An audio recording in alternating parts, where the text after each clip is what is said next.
era abasinga bali wano balonze ekyokubiri twafunyemu olwokuba system yonna yasonzemu down tufindize out nti mita yonna yafunyemu network slow down era ne systems ezimu netuzijjako era bagenda bagezaako kulaba nga bazongeza speed sobola okuraninga so ekyokulonda netuteekawo ne channel eyokubiri eya web eri active era mu groups abantu bali tuweereza screenshots nga balaga bali mukulonda ekyokubiri ye dashboards nazo tubadde tuzijjakola okuba congestion yenu era zigenda kuddako in a minute from now abakugu banita bali muzizzaako screen zonna zigenda kuddako ekibuzo kyenjagala kubuuza kye dashboard ziddako na buli kimu tudda mbuto tetudda mbuto because sirikamu okulonda nga wetwagambye tekwayimiridde okulonda tekuli mu happeninga wano kuli happeninga ku system era obululu butambula era bwebala tewali kikukwatako association kye yatugamba kuno okulonda okubeera okulambula okufu kubeera nti ffenna ng'abalonzi tulaba ekigenda mu maaso mu ggwanga ku dashboard ku screen ku social media ku buli kimu ate oyinza otyo tugamba nti okulonda kubadde kugenda mu maaso nga tetulina wetulenzing akuba nti tugenda mu maaso banaye kuno okulonda tuli mu pakusa ku pakusa. Thank you.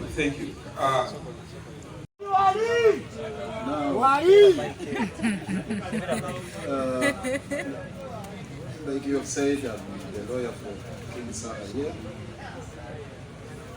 We got concerns because he has had his representative here, the agent who has been briefing him on what is going on, getting all the proceedings captured and also getting all the information of what was going on.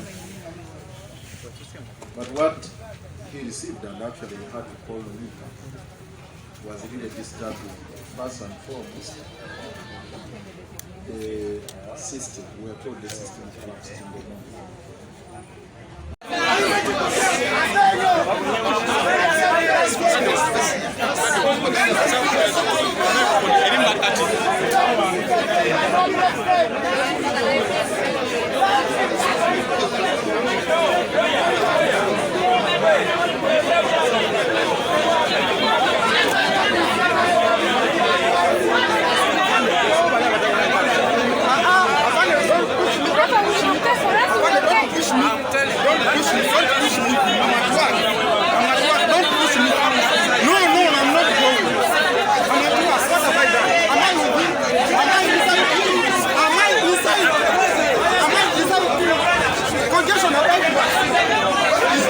We want transparency. King Saha, get your phone and vote in the presence of your lawyer. There's no further evidence than that. Get your phone and vote now and prove us wrong. Prove us wrong right now. Prove us. I challenge you. Lord Bitem, King Saha, I challenge you to vote right now. Voters are not aware about that. But voters are aware. Our own voters are aware about that. Jeff system judges is very sour in that. Omuntu wamu akitegeddeko wembalo wejinzo wesoroti. Region zonna system joteddewo bisawa mwenda. System kusawa mwenda.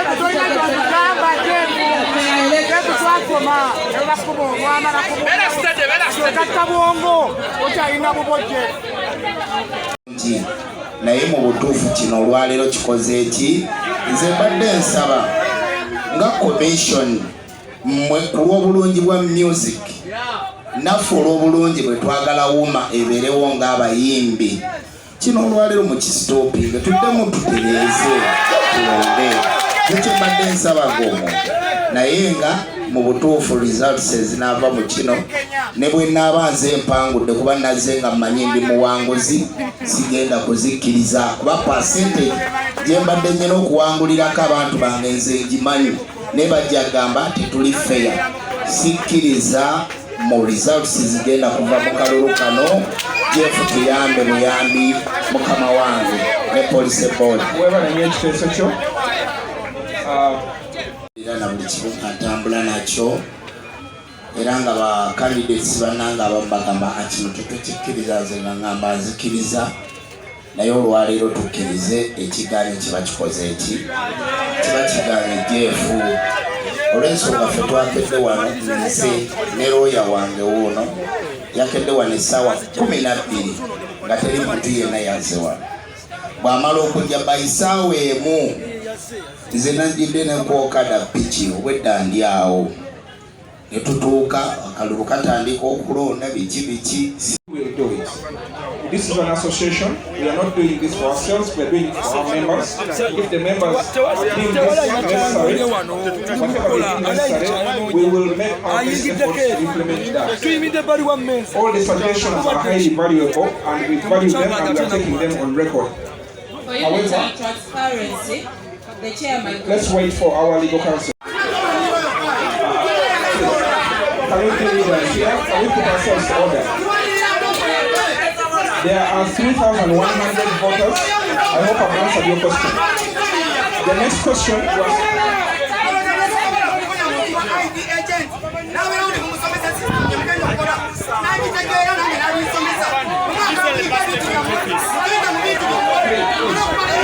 Put yourself to order. Please ask your candidates to put themselves in order.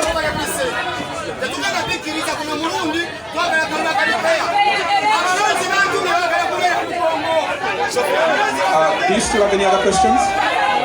Is this session over? Okay, I've answered all the other questions. There was one last question about the decision and when it was taken.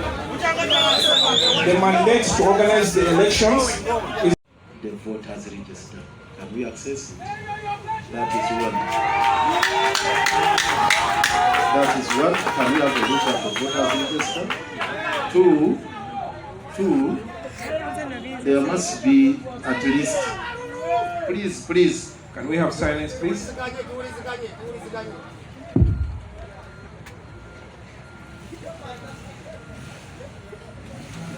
There must be a voters register. Can we have a look at the same? At least that one established who is eligible and who is not. And two, our client here, you know he is a candidate. He has failed to download that app you are talking about. And he has not cast his vote as we talk right now.